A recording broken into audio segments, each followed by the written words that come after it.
Camp did not end quite the way Mike Riley had planned. Sloppy is how he described the first part of camp's final scrimmage. Afterwards, he pointed out the focus of the next 13 days. We need it in some areas. I think probably third down in particular, the 2-minute in particular, where we need a lot of refining work this next week.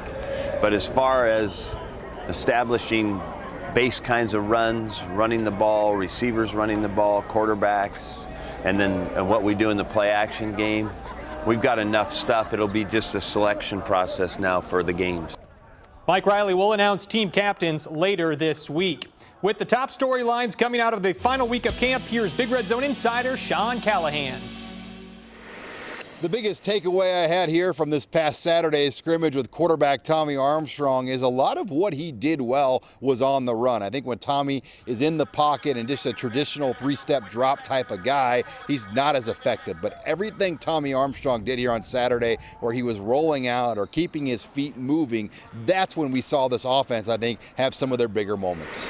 When I look at this freshman class for Nebraska, I think it's a pretty special group across the board. More and more names keep emerging. Mike Riley threw out a couple defensive backs like JoJo Domann and Tony Butler that are more than likely going to play. But I think two of the bigger surprise guys late have been Bo Wilson, who could be starting on the offensive line. He was really one of the more unheralded recruits to come in this recruiting class. Then J.D. Spielman, an undersized kind of slot back type player, had a great touchdown catch in the scrimmage from Tanner Lee here on Saturday, and just had a lot of moments where I think there's no doubt he will see the field here as a freshman.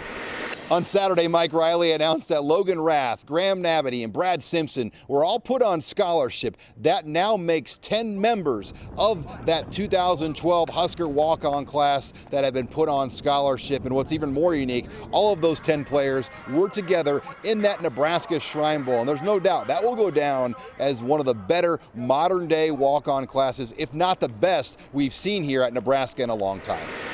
And finally, it's been a physically and mentally draining week here in Lincoln. First with the off-field incident involving Keith Williams, the transfer then of quarterback A.J. Bush, followed up by the season-ending injury to starting offensive lineman Gerald Foster. There's no doubt it's been a full plate here for Mike Riley in this team in Lincoln, and it will be very interesting now to see kind of how this team moves forward, because there's no doubt been a fair share of adversity thrown their way here in this critical week of fall camp. With the Huskers here in Lincoln, I'm Sean Callahan of HuskerOnline.com for KETV Newswatch 7 Sports.